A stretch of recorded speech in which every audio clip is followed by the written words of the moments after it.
The man who made the world afraid to look away from the screen never once asked to be seen. He stood in the shadows of his own mythology, carved from coal dust and silence, forged through poverty so absolute it had no language, only a weight that pressed against the chest every waking hour. His face became the most recognized face in cinema across 3 continents, not because he pursued fame, but because something in that weathered, angular stillness spoke to every man who had ever survived something he was never supposed to survive. He did not play heroes who conquered the world. He played men who simply refused to be broken by it. And that distinction, quiet as it seemed, was everything. But what the audiences never saw, what the film posters never hinted at, what the action sequences never revealed, was the one force in Charles Bronson's life that softened the granite, that unlocked something private and radiant behind those eyes. Her name was Jill Ireland, and the promise he made to her, in the darkest chapter of both their lives, would turn out to be the most important performance he ever gave. Not on a set, not in front of a camera, in a hospital room, holding her hand, refusing to leave. That promise, and what it cost him, is the story Hollywood never told. To understand what Charles Bronson gave up for Jill Ireland, you first have to understand what the darkness had already taken from him long before she ever arrived. He was born Charles Dennis Bukinski on November 3, 1921, in Ehrenfeld, Pennsylvania, a town so small, so consumed by the coal industry, that its children grew up breathing dust before they ever breathed fresh air. He was the 11th of 15 children, born to Lithuanian immigrant parents who had crossed an ocean searching for something better and found themselves in the particular American struggle of the early 20th century, working harder than the body could sustain for wages that never quite covered what life demanded. The house was crowded, cold in winter, and poor in a way that wasn't romantic or cinematic.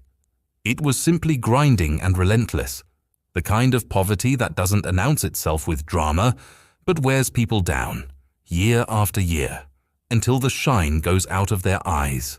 Charles's father died when the boy was 10 years old. 10 years old, and suddenly one of the oldest males in a household that had no margin for grief.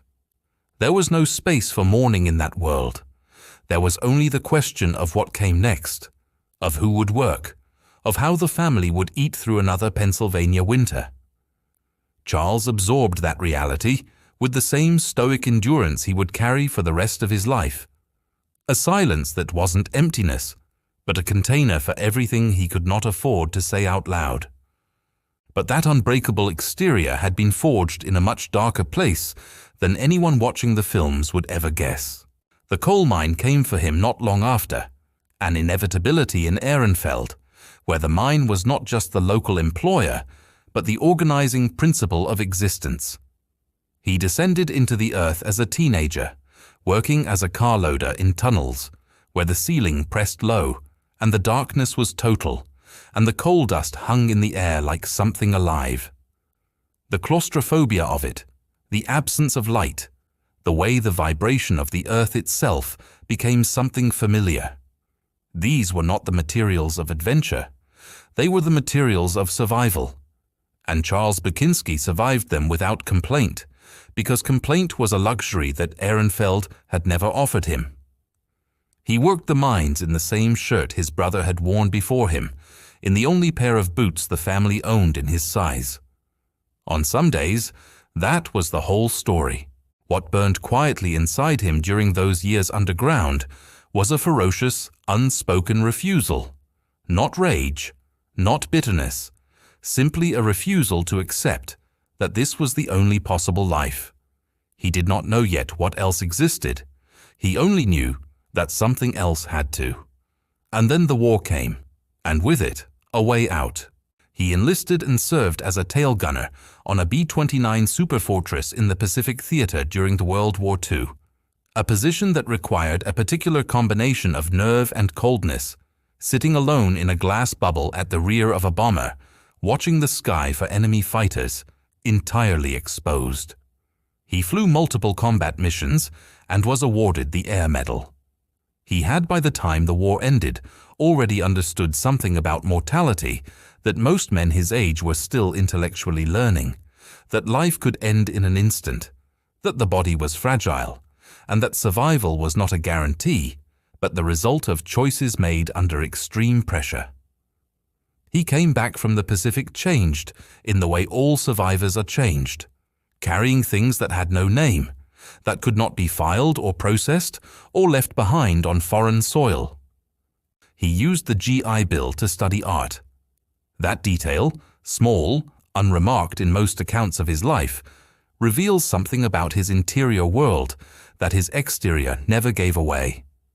The man who would one day intimidate audiences with a single glance was, at his core, someone who wanted to make beautiful things.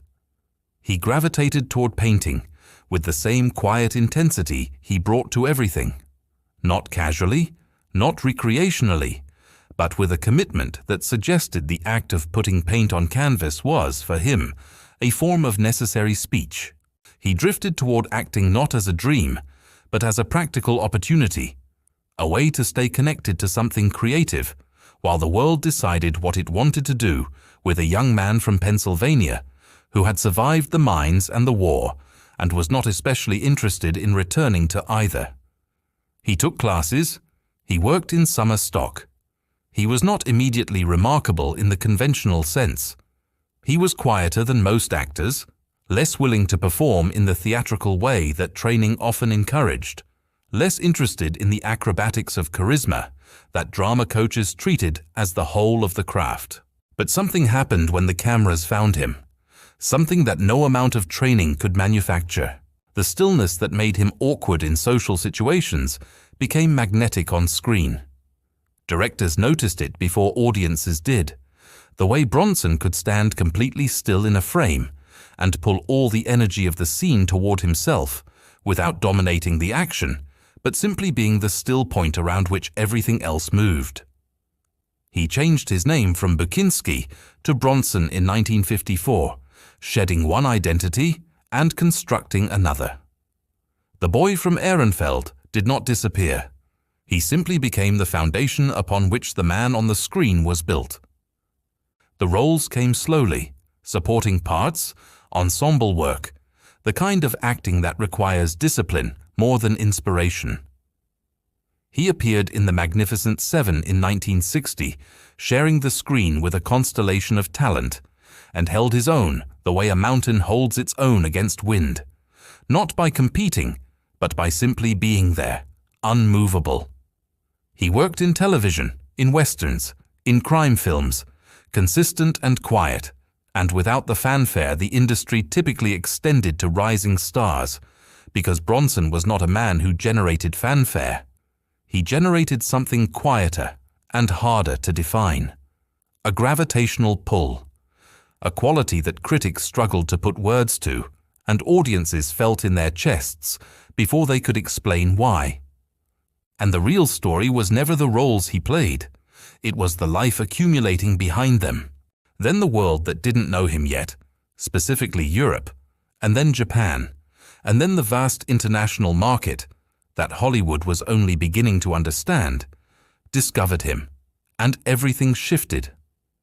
The box office numbers that began pouring in from France, from Italy, from Japan in the early 1970s were, by any measure, staggering. He was, in certain markets, the highest-paid actor in the world, not a rumor. A documented, verifiable fact that Hollywood received with the particular discomfort of an industry realizing it had underestimated something it couldn't fully categorize. Audiences in Tokyo and Paris lined up for Bronson films the way American audiences lined up for the biggest stars the studio system could manufacture. There were Bronson billboards in cities where American westerns were supposed to be exotic novelties. Fan clubs in countries where his name had barely registered a decade earlier. What was it that international audiences recognized? The answer, when examined carefully, is almost unbearably human. He looked like someone who had actually suffered.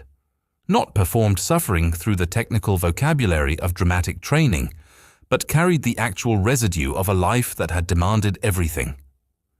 In a cinema landscape populated by actors whose faces suggested ease, whose eyes suggested a world in which hardship was a concept rather than an experience, Bronson's face was different.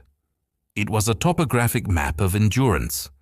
Every line, every shadow communicated something that could not be faked, the knowledge of what it costs to survive.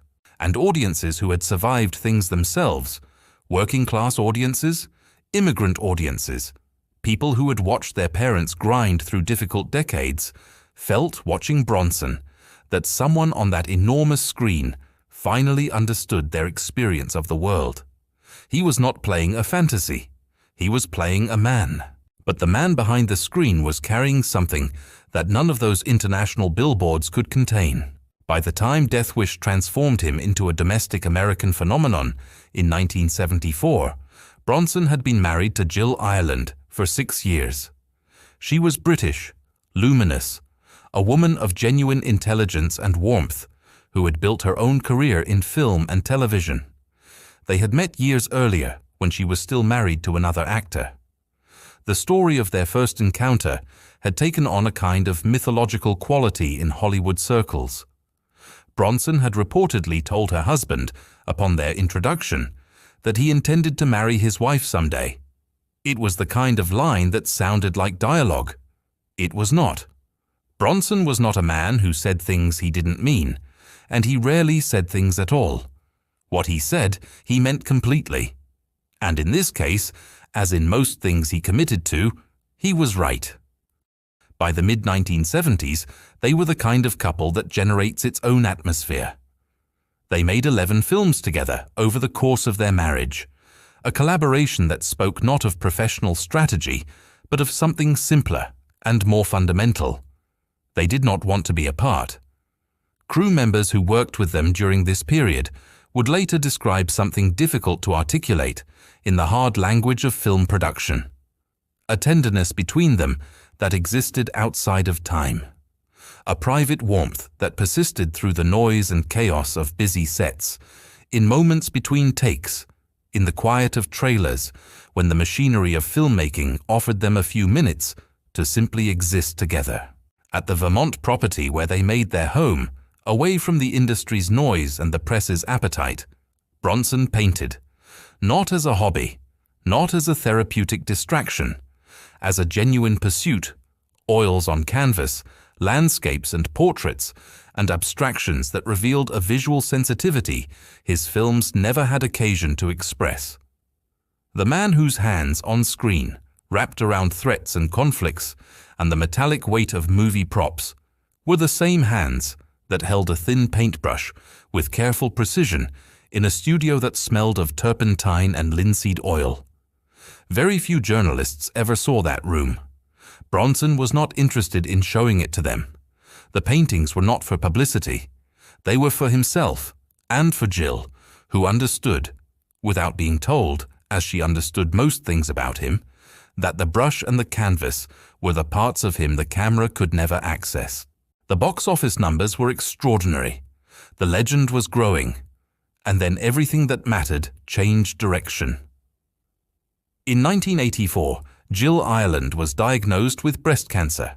The word arrived in the silence that follows truly devastating news. A silence that is not absence, but the presence of everything that suddenly needs to be rethought, all at once, without warning. She was 48 years old. She was by every measure at the height of her life, experienced and fully engaged with the world she had chosen and the man she had chosen it with. Bronson was on the phone with his agent within days, not to discuss his next film, but to begin clearing his calendar. This was not a decision that generated press releases. He did not announce it. He did not grant interviews about it. He simply made it with the same quiet finality he brought to everything that mattered. Projects in negotiation were set aside, roles that would have kept him on location for months, roles the industry expected him to take, because the industry always expects its stars to keep moving, were declined without elaboration. His manager would later describe the conversations as brief. Bronson's position was not open to discussion. He was going to be with his wife. The years that followed were not defined by drama in the Hollywood sense. There was no single climactic scene that could be isolated and replayed. What there was instead was the slow, difficult, quietly extraordinary labor of loving someone through something terrible.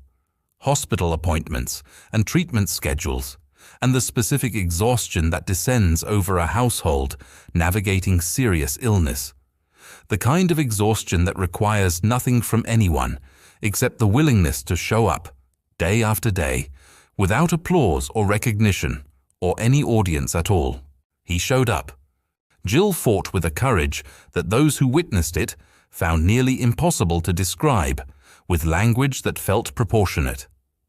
She wrote about her experience publicly, a book titled Life Wish, published in 1987, in which she spoke with openness and precision about the physical and emotional reality of living with cancer, about the fear and the determination that coexisted within her, about the love that surrounded her. She described Bronson's presence simply as a fact of her existence, which was perhaps the most accurate description possible. He was there. He was always there. That was the whole sentence, and it needed no elaboration. They continued to work together when her health permitted, a stubborn, almost defiant refusal to let the illness consume the entirety of their shared life. Colleagues who worked with them during this period spoke about the atmosphere on those sets. Not grim, not weighed down in the way one might have expected, but quietly charged with intentionality. Every moment of work was being held more carefully than usual, because both of them understood, with a clarity that most people spend their whole lives resisting, exactly how finite time really is. What happened next gave that iconic weathered stare a completely different meaning. Jill Ireland died on May 18, 1990. She was 54 years old. The announcement traveled through the industry quickly, and with the particular sadness of a world registering the loss of someone it had perhaps not fully valued while she was alive. For Bronson, there is no language adequate to the event, and no account that would do it justice. He did not speak publicly about it at any length. He did not grant interviews in which he tried to articulate the grief. He simply carried it forward, in the way he had always carried the things that were too important for words. Those close to him during the months that followed described a man navigating a landscape that was fundamentally changed. The Vermont home, which had been alive with children and color, and the warmth she had generated wherever she was, became quieter in a way that was more than atmospheric. The studio where he painted still smelled of turpentine. The canvases were still there, but the work shifted, became more introspective, more willing to sit inside darkness without reaching for resolution.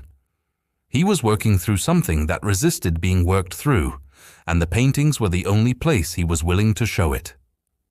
He continued acting through the 1990s, not triumphantly, not with the box office thunder of the earlier decades, but with the particular persistence of a man who needed structure, who needed the craft of filmmaking to give the days shape and purpose.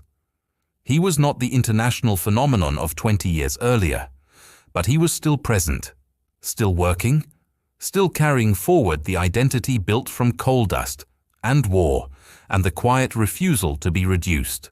He died on August 30, 2003, from pneumonia in Los Angeles. He was 81 years old. What remains, long after the obituaries and the retrospectives and the careful cataloguing of a filmography that spanned 5 decades, is not simply an image, though that image, those dark eyes, and that singular face with its quality of stillness that could read as threat or as sorrow, depending entirely on what you brought to it, remains in the cultural memory with a persistence that most careers never achieve. What remains is the shape of a life built not from ambition in its ordinary definition, but from the stubbornness of someone who had been told, by poverty and by circumstance, exactly what he was permitted to want, and who had simply, quietly, refused to accept those terms. He carried coal out of the earth as a teenager. He flew bombing missions in a war that did not spare the men beside him. He built a career from nothing, in an industry that wasn't initially sure what to do with him. And when the worst thing came for the woman he loved, he chose her over everything the industry could offer, not heroically, not as a gesture, but because it was the only choice available to the man he actually was, beneath the mythology, beneath the silence, beneath the face that generations of audiences feared, and very few ever fully understood. The promise he made to Jill Ireland was never spoken in a single sentence. It was made the way the most real promises always are, not with words, but with presence, with showing up, with setting down the script and sitting beside her in the room where the Vermont light fell through the window and covered everything equally, without preference, without any awareness of what it was illuminating or how little time was left. That is the story the posters never told.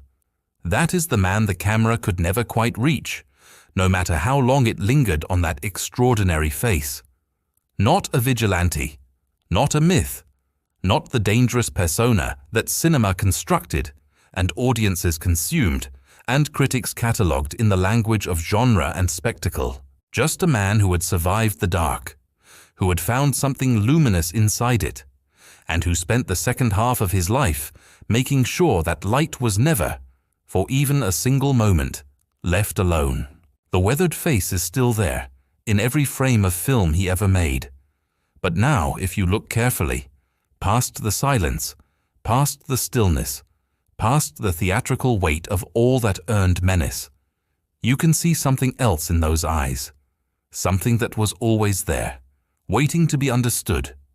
The look of a man who knew exactly what mattered, and who had long since made his peace with everything it had cost him to protect it.